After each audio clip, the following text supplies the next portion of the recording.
Hello again out there in remote learning land, and welcome back to today's hot topic. We're talking about Polaris, the North Star, right, and how it helps you find where you are, specifically your latitude in the Northern Hemisphere, because you can't see Polaris from the Southern Hemisphere. But it's pretty exciting stuff. They didn't have any fancy GPS, right? There was no fancy communications at all, and yet they still found their way with amazing accuracy, and if they didn't, being lost at sea, well, that was a one-way ticket to you-know-where. All right, so we're going to start out with a little clip on how the navigators used to do it.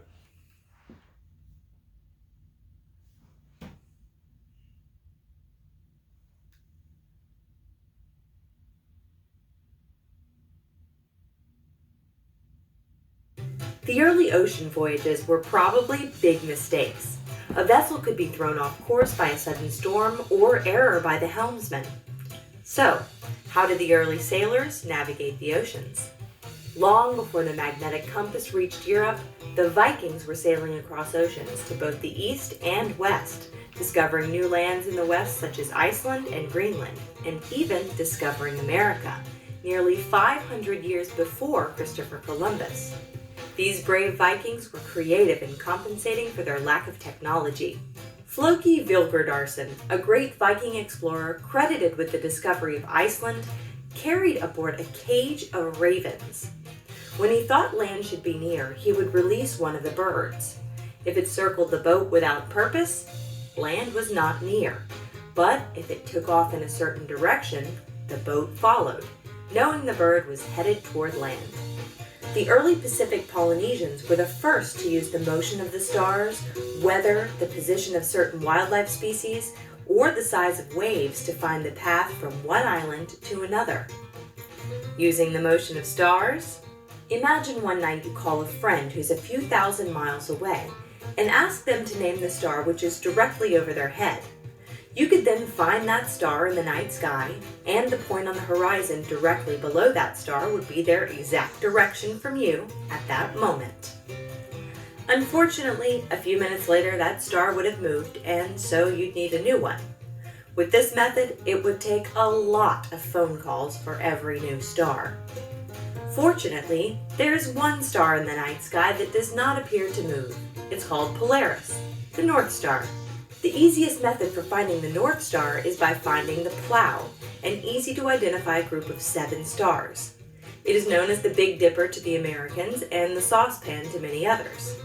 The Plough rotates anti-clockwise about the North Star, so it will sometimes appear on its side or even upside down. However, its relationship to the North Star never changes, and it will always dependably point the way to it. The first useful invention to help was the magnetic compass. With that, you could hold a steady direction as you sailed. And with something called a dead reckoning, sailors estimated their ship's speed by noting the time it took for a wood chip, a bubble, or a piece of seaweed to pass along the length of their vessel.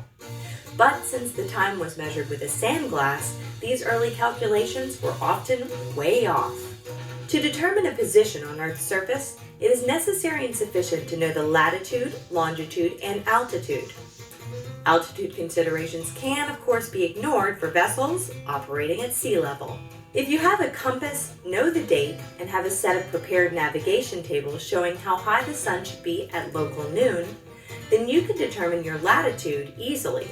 But to calculate your longitude, you need, oddly enough, a very accurate clock, which is calibrated to Greenwich Mean Time, or GMT. Here's why. We know that Earth revolves about its axis once every 24 hours. In other words, the sun completes its apparent revolution of 360 degrees in 24 hours. So in 1 hour, the sun appears to move 15 degrees. In 4 minutes, it appears to move 1 degree. In 1 minute, it appears to move 15 arc minutes. In 4 seconds, it appears to move 1 arc minute, and so on.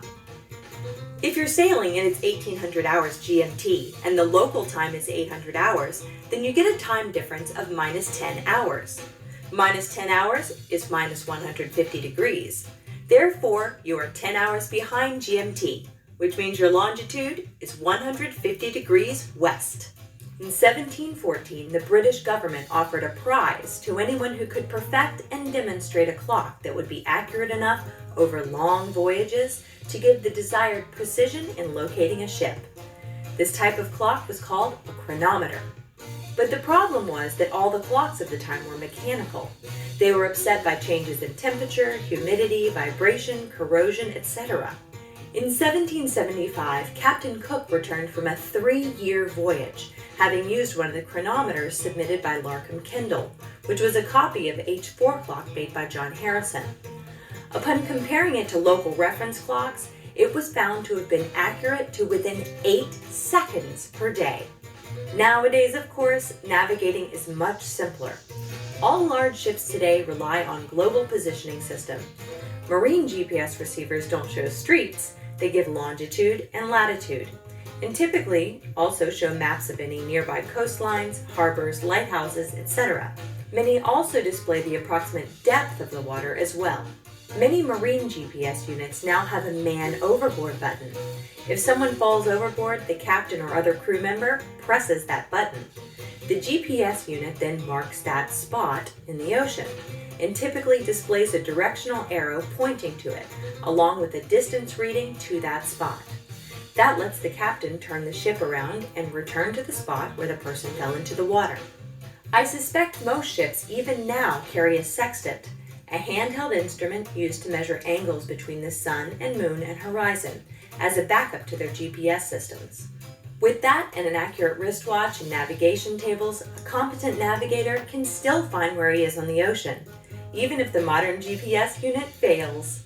So when you're sailing, you might not save time, but time just might save you.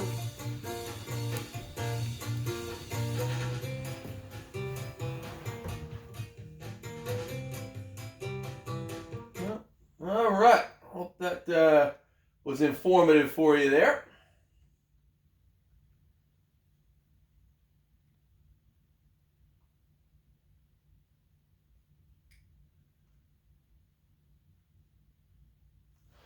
Okay. So pretty amazing stuff. Using the stars, a watch, some maps. You can find where you are on this monster planet. So let's go through some of the details that they spoke about. First off, how do you find Polaris? Well, Polaris, the North Star, right, is the star that doesn't seem to move in the sky. All the other stars seem to go around it. And they spoke about the Little Dipper and the Big Dipper. Well, the Big Dipper will go around Polaris throughout the night because of the Earth's rotation. And it will always point to Polaris, right? They call it pointer stars. So make sure you get this in your notes. The pointer stars of the Dipper will point straight to the Little Dipper's handle.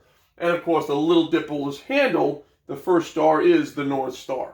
Okay? So that's what's going on there. You can find the Big Dipper and use the pointer stars, or you can find the Little Dipper and just look for the first star in its handle. That's Polaris. All right? It'll always be toward the north, right? It's the North Star. It's almost directly over the North Pole. Okay? Our tilt is 23.5 degrees, and we rotate about an axis that's tilted 23.5 degrees. It's not always, it hasn't always been that way. It won't always be that way in the future. Earth does have a tendency to wobble like a top, but it takes a long time. In fact, it takes 11,000 years, they worked out, for it to wobble just facing the opposite way. So in a human time span, we're not worried about losing Polaris, but over the generations, yes, eventually the North Pole will tilt toward a different star. Okay? You can't see it in the southern hemisphere, so it's only a North Star navigational aid. All right, altitude is how high in the sky a star is. Oh, it looks like a typo there. A sextant or an astrolabe, the device that'll help you find the altitude of a star. They are very, very accurate if you know how to use them. If you don't know how to use them, like anything else, they're just a nice little decoration there. Okay? And the golden rule here, folks, please repeat it over and over again. The altitude of Polaris equals your latitude in the northern hemisphere. Okay, they are going to be the same, and I'll show you what I mean by that right now. Okay, When you go from the equator to the North Pole, your latitude is increasing, so the altitude of Polaris is increasing. When you go from the North Pole back to the equator, the latitude is decreasing, so the altitude of Polaris is decreasing. All right, and they are going to be equal. A and B both have the same latitude, right? 30 degrees north. Therefore, the altitude of Polaris at those places would be 30 degrees north. Very good. Okay. If your latitude stays the same, then Polaris will stay the same. So here we go. We got aliens coming down. They hop out of their ship. It's a funny looking alien, I know. And they want to know where they are. So they break out their sextant and they look for Polaris. Well, can you find Polaris on here? I hope so. Look closely. And there is your Big Dipper. And these are the pointer stars. And boom, they point right to Polaris right there. So there it is, your Big Dipper pointing straight to Polaris. All right, break out your sextant, measure that angle, and whatever the angle from the ground to Polaris is, that is going to be your latitude. And in this case, of course, that is 42 degrees. So your latitude is 42 degrees north. All right. Also notice here's the Little Dipper, right? Polaris, the first star in the handle of the Little Dipper. Okay. And that's how that works. Let's go to another place on Earth. Here come the aliens. They want it a little warmer. They want to go to Florida. So they land in Florida. They break out the sextant. They look for the Big Dipper and the pointer stars. And it's the first handle in the Little Dipper. And then you get your measurement from the horizon up to the star. In this case, it's 30 degrees, so your latitude is 30 degrees north. All right, let's try another one. Now the aliens come down. They're close to the equator, but they don't know that yet. They have to find where they are. So down they come, out they pop, they bring their sextant, and they're looking for Polaris, but it's a little tricky to find because it's very, very low on the horizon. There it is, the first star on the handle of the Little Dipper, and it's at a 0 degree altitude because their latitude, of course, is 0 degrees. That's what the equator is. Notice there's no north or south with the equator. You just say 0 degrees. Let's take one more trip. Now they go way, way, way, way, way up north. They land, well, at the North Pole, and in order to find Polaris, you got to look way up. So here's the Big Dipper. They find it. It goes way, way up to Polaris, and it's at 90 degrees, directly above your head. Okay? So, of course, Polaris and latitude are the same. Okay? Hope that made sense to you. All right. So your job is you're going to have to find the latitude based on the altitude to Polaris measurements. I put 4 diagrams in your note sheets there. So go through those and try to figure out the altitude for some and the latitude for others. And then, of course, there are some summary questions in the end. All right, and we'll go through all that back in the meet. All right, give it your best shot. I'll meet you back there in a few minutes.